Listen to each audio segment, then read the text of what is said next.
first spellbook, dark magic that no one dares to open. The village of seers, in the ancient kingdom of Daomi, nestled between rolling golden hills and the whispering savannah, lay the village of Ikoba home to the renowned seers of West Africa. For centuries, the people of Ikoba had been blessed with the gift of second sight, their eyes capable of perceiving the thin veil between this world and the next. This gift made them sought after by kings and queens from distant lands, all eager for glimpses of their fate. Among the villagers lived Machina, a young woman whose visions surpassed all others. While most seers glimpsed fragments of possible futures, Machina's dreams revealed complete tapestries of what was to come, detailed and unfailingly accurate. Yet her gift brought her little joy. For 3 consecutive nights, she had dreamed of a leather-bound book with symbols that shifted like living creatures across its cover. And each morning, she had awakened with a taste of ash in her mouth. Something approaches, she warned the village elders as they gathered beneath the ancient baobab tree. Something that should remain buried. The stranger from the dunes, the 4th day after Machina's warning, brought a sandstorm, unlike any the village had seen, a towering wall of amber and gold that blackened the sky.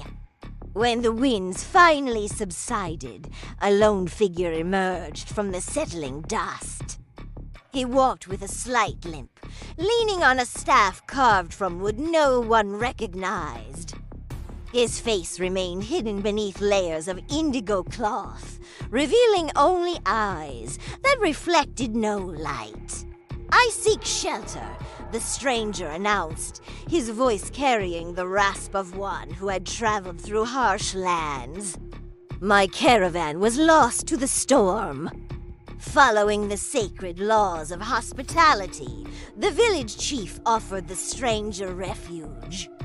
That night, as the full moon cast silver light across the settlement, Machina found herself unable to sleep. Drawn by an inexplicable urge, she walked to the edge of the village, where the stranger had made camp. He sat cross-legged before a small fire that burned blue rather than orange. His bandaged hands moving gracefully over an object in his lap, a book bound in leather so dark it seemed to absorb the moonal. Eyed around it. Upon its cover, symbols crawled like insects, rearranging themselves into patterns that made Machina's eyes water. "You see clearly," the stranger said without looking up. "Most avert their eyes from truth." "What is that book?" Machina asked, fighting the urge to retreat. "A collection of knowledge from the First Kingdom," he replied. "Words of power spoken before humans walked upright. Secrets whispered by entities that existed before the stars aligned in their current formations. It does not belong in our world," Machina stated with certainty born of her visions. The stranger's eyes crinkled with what might have been a smile beneath his wrappings. Yet here it remains. The temptation by morning, word of the strange book, had spread through Ikoba. The village diviner, an elderly woman named Thandu, called for the stranger to be sent away immediately. "That book holds the forbidden spells of the hyena people," she warned. "The magic that turned rivers to blood during the Dark Century. It was sealed away by 7 sages who gave their lives to bind it." But the stranger had already begun weaving his influence. To those with ambition, he whispered of spells that could bring unimaginable power. To those who had lost loved ones, he mentioned incantations that could pierce the veil of death. To farmers worried about drought, he described rituals to command the rain. One spell, he told them. Just one spell to solve your greatest concern. Is that too much to ask? The village became divided, those who wished to explore the book's secrets, and those who, like Machina and Thandil, sensed the danger it presented. The book chooses its readers, the stranger explained when questioned. I am merely its carrier. I cannot open it myself, nor dictate who it accepts. That night, the book was placed upon a stone in the village center. The stranger invited any who wished to consult its pages to approach at dawn.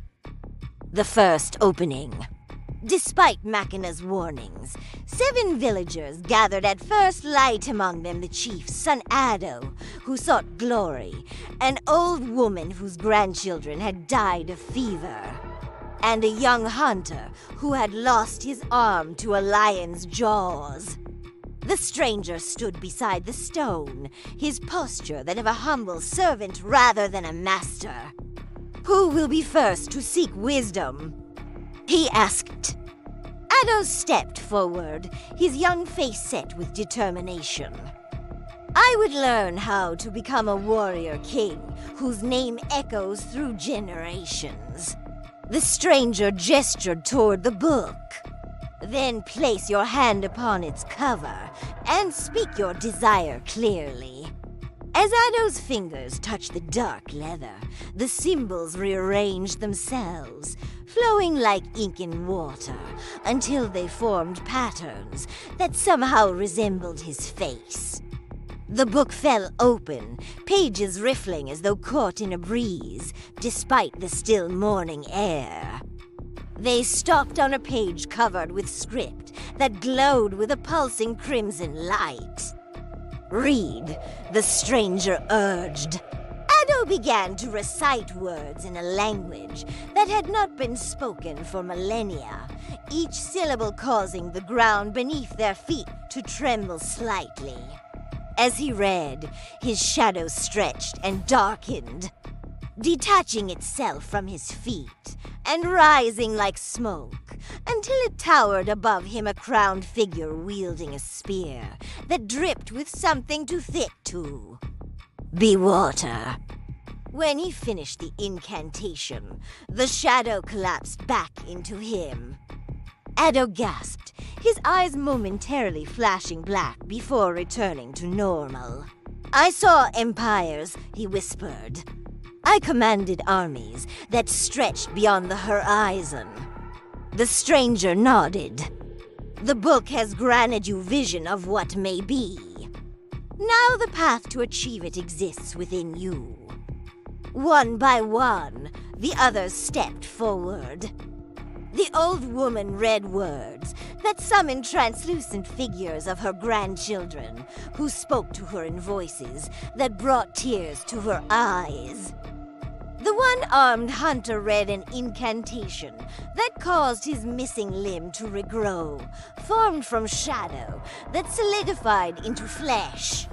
With each reading, Machina felt the air grow heavier, as though the boundary between worlds thinned. Birds ceased singing. Insects fell silent. Even the wind seemed to hold its breath. The warning dreamed that night, Machina's dreams were more vivid than ever before. She saw Ado standing atop a mountain of corpses, his eyes entirely black, a crown of bones upon his head. She witnessed the old woman embracing her grandchildren as their skin withered and their eyes sank into their skulls. She observed the hunter's new arm lengthening, fingers extending into claws that he could not control as they sought to draw blood even his own. She awoke to find Thanding at her bedside, the old diviner's face grave. You have seen, she stated. The book does not grant wishes, Machina replied.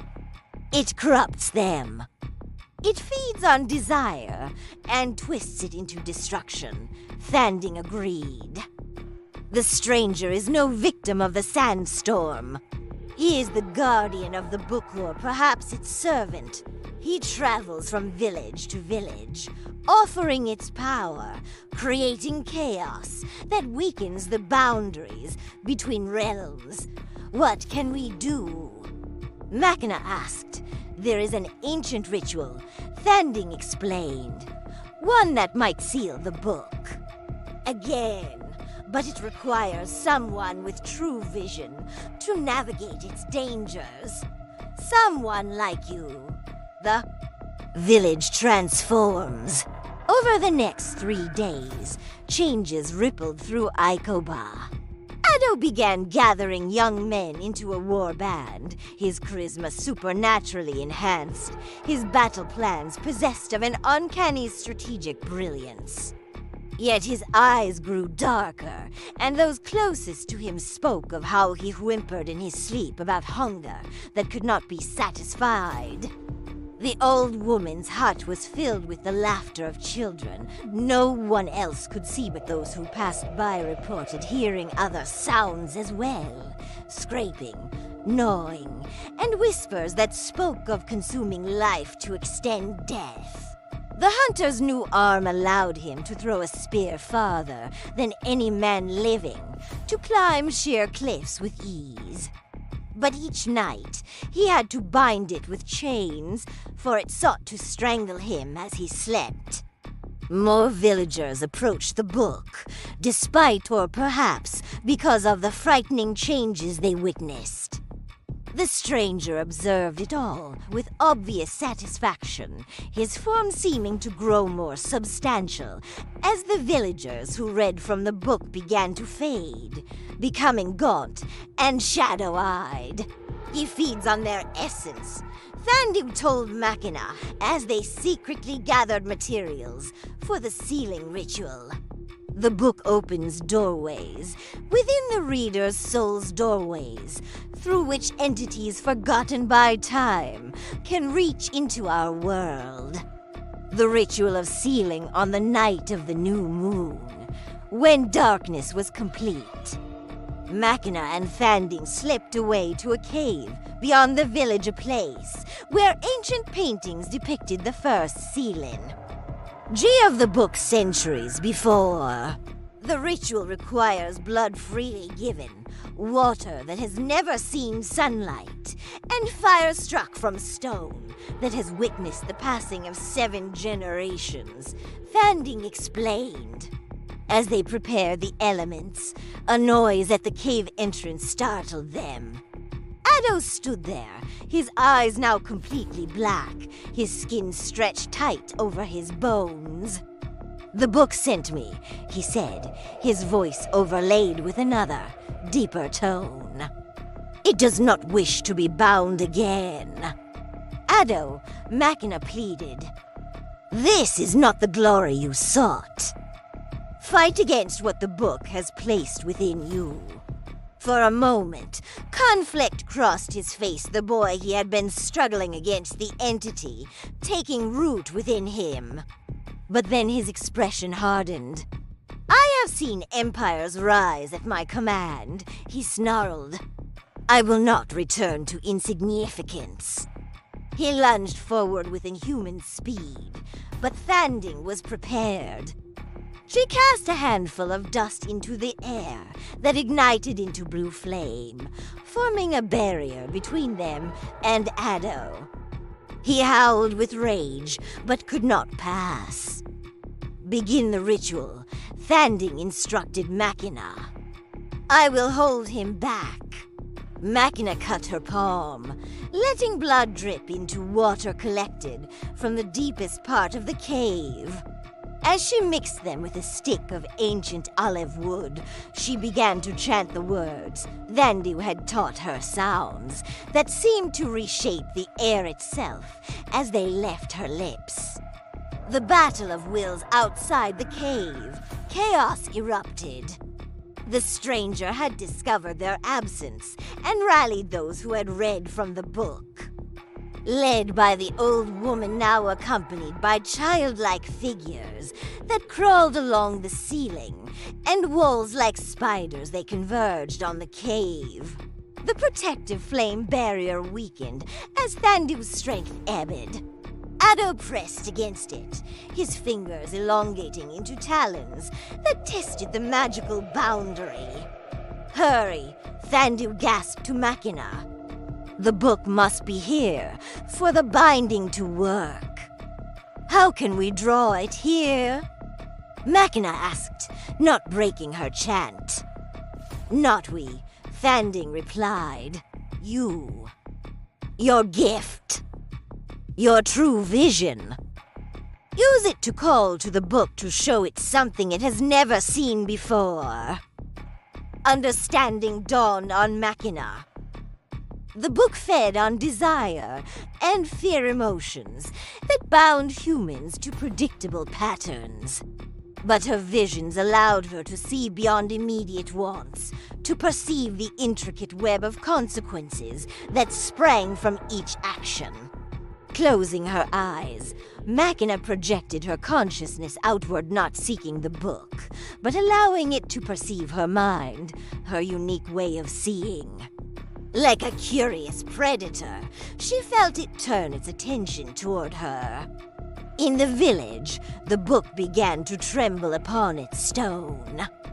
The stranger clutched at it, trying to hold it in place, but the leather burned his fingers. With a sound like tearing fabric, the book lifted into the air and shot toward the cave, drawn by the prospect of consuming a seer whose visions could expand its power beyond measure. The final confrontation as the book arrived, bursting through the flame barrier as though it were mist, Machina opened her eyes. Rather than fear, she felt a profound calm. This was the moment she had foreseen the reason for her gift. The book hovered before her, pages flipping rapidly, symbols rearranging themselves into configurations meant to entice, to terrify, to overwhelm. "I see you," Machina said quietly. "Not what you pretend to be, but what you are." The book's pages slowed their frantic turning. "You are not knowledge," she continued. "You are hunger without end. Desire without fulfillment. You promise power, but deliver enslavement." The symbols on the pages began to warp and twist, as if in agitation. Behind her, the barrier fell. Addo lunged forward, but Thanding intercepted him, her frail body somehow finding the strength to hold him back. "No, Machina!" the old diviner cried. "Complete the binding!" The stranger appeared at the cave entrance, his wrappings falling away to reveal a face both ancient and in human skin like cracked leather stretched over a skull, too angular to be human. Eyes like bottomless wells. "You cannot bind what you do not understand," he hissed. "The book has existed since, before your kind learned to make fire. It will exist long after your bones have turned to dust." "Perhaps," Machina acknowledged. "But it will not feed here. Not on my people." With a swift motion, she poured the mixture of blood and cave water onto the central page of the book. The liquid sizzled and smoked upon contact. The book's pages began to blacken around the edges, the symbols racing in panicked formations. "7 sages gave their lives to bind you before," Machina said. "I offer something different, understanding. I see the endless cycle of your hunger and the emptiness it breeds. I offer you an end to that cycle." The book shuddered violently. The stranger howled, his form beginning to dissipate like mist in morning sun. Complete the binding, he shrieked. Become the seventh sage reborn. Give your life to strengthen the seals that will inevitably weaken again. But Machina had seen beyond the obvious path. Her visions had shown her a different way, not a binding that would eventually fail, but a transformation. I offer compassion for what you have become, she said to the book, and a return to what you were meant to be. She placed both hands on the book's pages and channeled her gift of vision directly into it, showing it not just the harm it had caused, but the beauty it had destroyed, the potential it had corrupted. She showed it worlds without endless hunger, existence without constant consumption. The transformation, the book's violent shuddering subsided, replaced by a gentle trembling. Its pages, previously filled with corrupting symbols, began to fill with new script flowing, and harmonious rather than jagged and chaotic. The leather cover lightened, from absorbing black to rich brown. The stranger screamed as his form unraveled completely. Those villagers who had read from the book collapsed, the entities that had been taking root within them, withdrawing like shadows, retreating from sunlight. Addo fell to his knees, his eyes clearing, tears streaming down his face. "What have I done?" he whispered. "What the book compelled you to do," Thanding replied gently, helping him to his feet. The transformed book floated gently down into Machina's hands. No longer did it feel heavy with malevolence. Instead, it radiated a quiet strength, knowledge tempered by wisdom, power balanced by responsibility. "What happened?" Addo asked, looking at the changed book. Machina found a third path, Thanding explained. Not destruction or containment, but transformation. She showed the book the emptiness of endless consumption and offered it purpose instead. The new beginning, as dawn broke over Ikoba, healing began. Those who had been corrupted by the book's influence gradually returned to themselves, though none would ever be quite the same. The old woman found peace in properly mourning her grandchildren, rather than clinging to twisted echoes. The hunter learned to accept his loss and discover new ways to contribute to the village. The book remained with Machina, no longer cursed, but still powerful. Under her guardianship, it became a repository of knowledge that could be approached with proper respect, and caution its pages revealing not spells of domination, but wisdom about the interconnectedness of all things.